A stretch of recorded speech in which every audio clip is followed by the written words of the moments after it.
Hey, I'd like to welcome you to another episode of Mission Matters. My name is Adam Torres, and if you'd like to apply to be a guest on the show, just head on over to missionmatters.com and click on Be Our Guest to apply. All right, so today I have Nicole Lamoureux on the line, and she is President and CEO of National Association of Free and Charitable Clinics, also known as NAFC. Nicole, welcome to the show. Oh, I'm so excited to be here with you.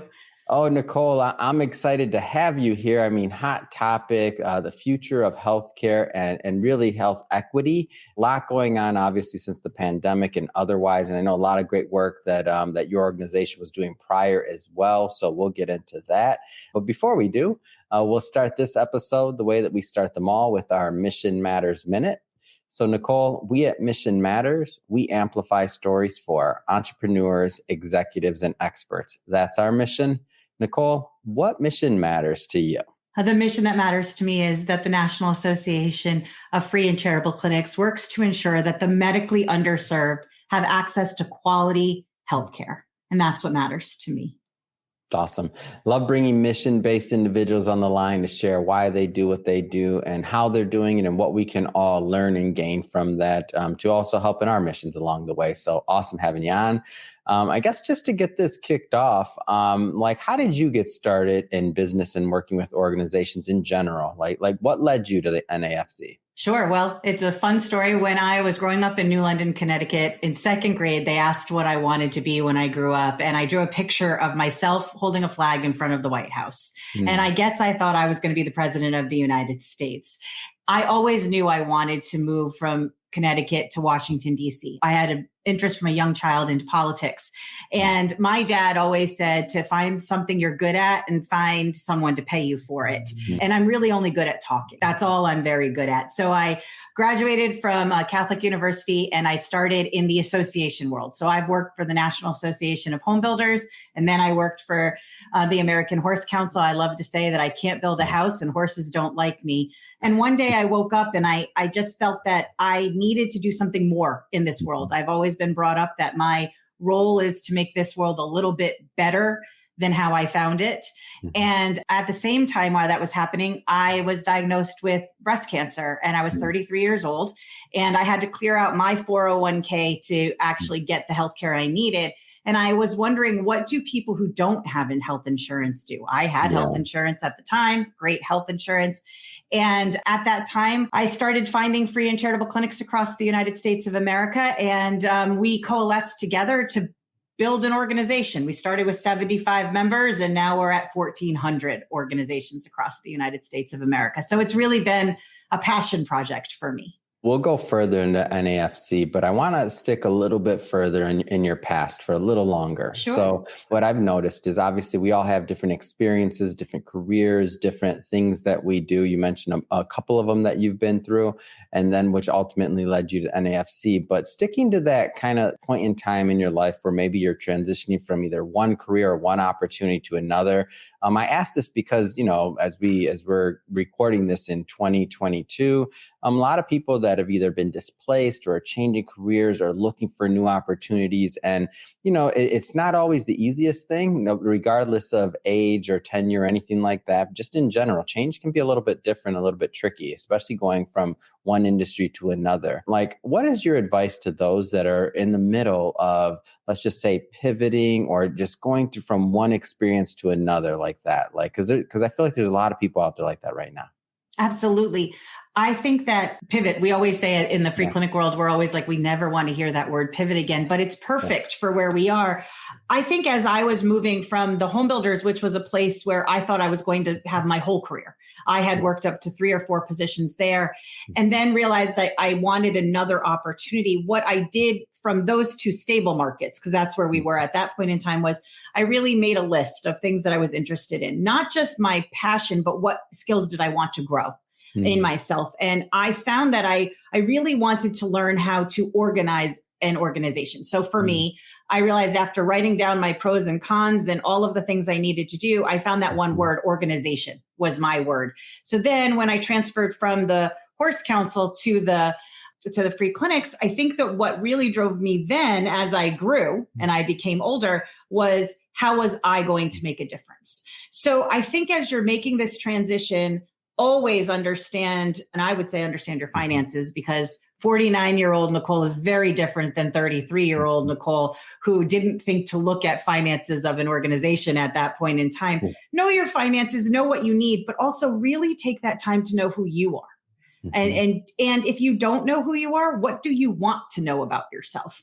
I think that it's really easy to say, go to college, get that great degree, make sure you stay exactly what you study.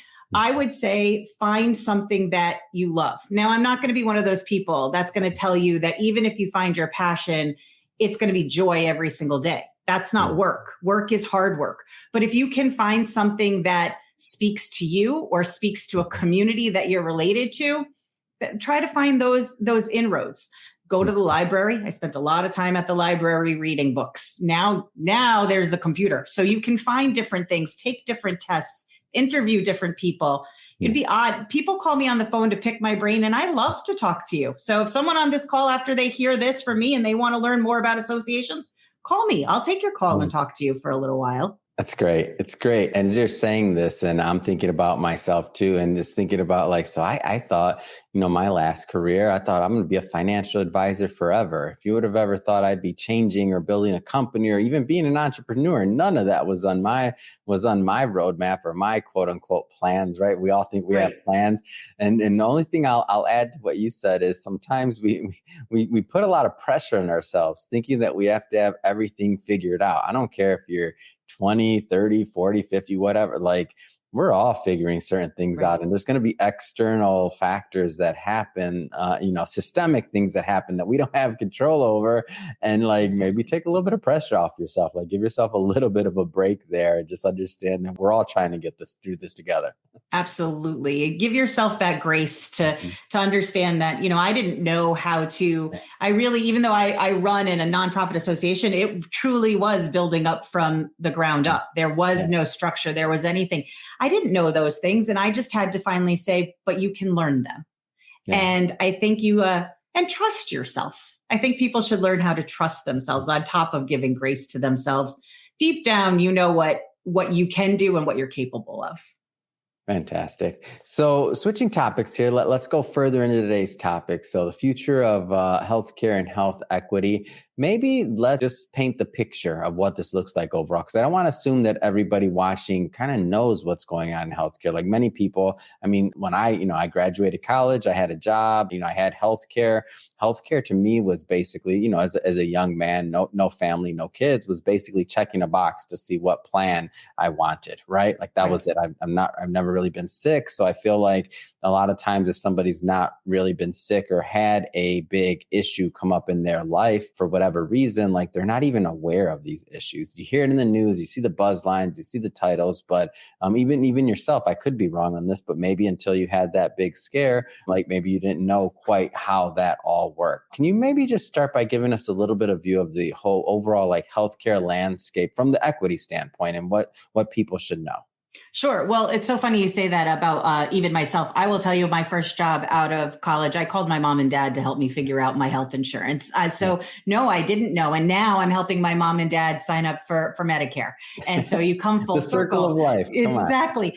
But I think that the first thing that we really need to talk about is there's this misconception that after the Affordable Care Act was passed, that everyone has access to health insurance now. And nothing could be farther from the truth. The Affordable Care Act was a first step in getting some people access to healthcare, but not for everyone. And it was never intended to be that. So if you fast forward now from 2010 to now where we are, there's so many different things that have happened in healthcare. So if we're looking at the healthcare equity landscape, first off, not everyone has an employer that offers them healthcare. Not everyone who has an employer who offers them 100% coverage of their healthcare. Not all healthcare plans on the marketplace are affordable for every single person as they come forward. Not everyone, even if they have healthcare, they may not have access to mental health care or dental care, and then prescription access. Yeah. So when you look at all of these different pieces and pies, you recognize that healthcare is, I like to liken it to a big ball of yarn, and you have to keep untwirling it and finding the knots. So you may think you're covered, and then all of a sudden, what's a deductible? I don't even understand what that means. Or what do I have to reach to hit my prescription numbers? And so I think when it comes to healthcare, first off, making insurance more understandable for more people is the first thing that we have to do. So we talk a lot about at the National Association of Free and Charitable Clinics, health literacy, that especially for COVID, I know everyone else can relate to this. When the CDC started giving up the information, even I didn't understand some of the words that were coming out of the CDC. Yeah. I'm glad that wasn't only me. Yeah. No. And so what we would do at our job is we talk about writing things at a fourth grade reading level. So everyone can understand what's being said and how we can move forward. So we encourage the insurance markets to do the same. And then we recognize that coverage for men and women isn't always the same. And then obviously the people who are willing to go to the doctors, you men don't like to go as much as women do. You like to stay home a little bit differently. And then obviously we cannot acknowledge that Black, Indigenous, and other people of color have different experiences when it comes to healthcare than white counterparts. And as we look at health equity and we look at the future of healthcare in our country, not only do we need to make it more affordable, more accessible, we need to make it more equitable as well. That's great. And I think this idea that it was, I'm glad first off that you kind of busted that myth after the act was passed, that everybody had it and that kind of the problem was solved. Like, not the case. Like, I'm glad to have an expert like that, like you on the line to kind of go through that. But before we go further in the topic, I'd like to pause for a moment and maybe, I know you told us a little bit, but I do want to go further. So tell us more about the NAFC. So tell us a little bit more about the organization and its mission. Sure. The National Association of Free and Charitable Clinics is an organization of 1,400 free and charitable clinics and charitable pharmacies across the United States of America. And we have a volunteer and staff workforce of over 200,000 individuals who help us provide access to free and low-cost healthcare to 2 million patients annually.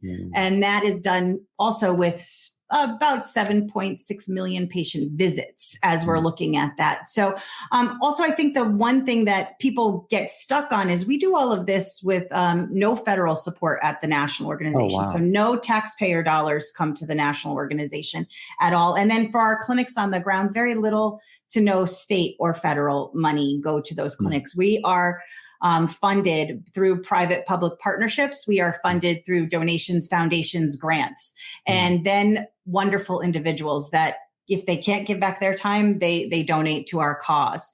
And for every dollar that is spent at one of our free and charitable clinics or donated to us, there's $5 in services given back to the community. Wow. And that's at a minimum. In different states, the numbers are as high as $36 of the care that's given back to people. And this is all done because people want to help and they want to give back to their neighbor. Going back to what you said in the beginning is that healthcare is the thing that we all take for granted. We all, if you're healthy and you're jumping up and you're going to work, you may have those days where you worked out a little bit too much or something hurt. But if you're like me and you break 2 ankles in 1 year and then you break your wrist, all of a sudden healthcare becomes a priority for what you do. If someone in your family gets sick, it becomes a priority. Everything starts revolving around how are we going to help this person get better? For many people, it's how are we going to afford? Do we make that choice between putting food on the table or getting the healthcare that we need? And I'm thrilled to work with 200,000 individuals that are saying we want to make our neighborhoods and our communities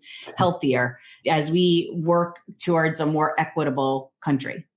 Wow. First off, I mean, congrats, and to not only to yourself, but to all those amazing volunteers and all the individuals that are pulling this off, because those numbers are huge. You're helping millions of patients a year.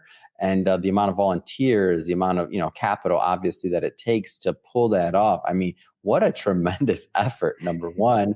How do you see the role of these clinics? Like, what do you see the clinic's role in just the overall health system? Like, how does that fit?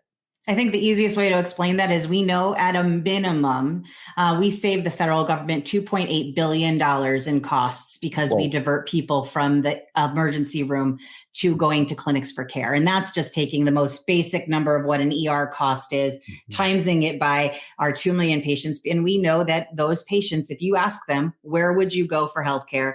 every single one would say, I'm going to go to the ER. Emergency rooms, the joke among our offices, I always say, emergency rooms are for emergencies.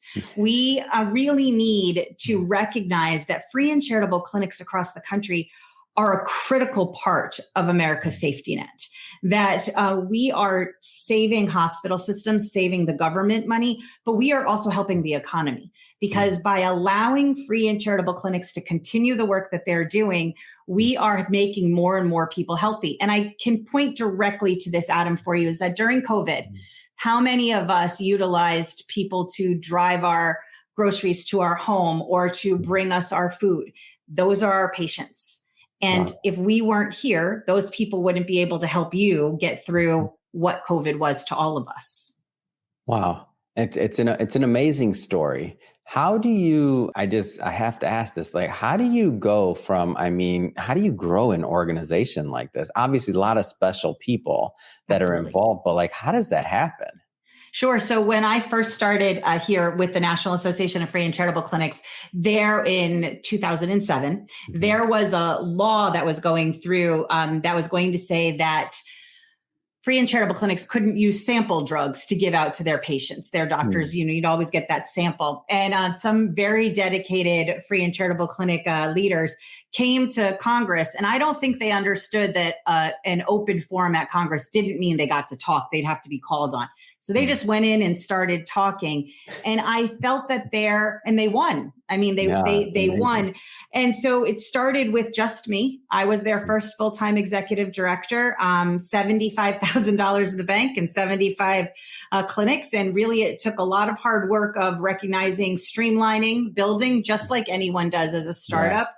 And then eventually we did some pretty big work with some stars on TV, and I was able to hire my first staff member. And now fast forward, we're a staff of only 4.5 at the national organization. We're all women, and we have 1,400 clinics, and our budget went from $75,000. And last year it was $8 million because of people's generosity.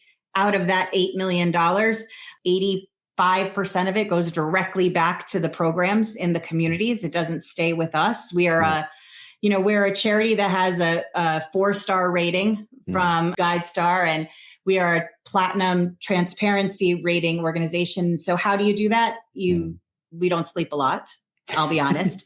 I talk a lot, so good thing I'm good at that. But I think it's listening more that matters. Is that taking the time to understand what our clinics need in the field so they can serve their patients, but at the same time, taking the time when the patients call us on the phone to understand what the needs are and how we can help, so we can then educate and activate volunteers who want to give time back to us. Yeah.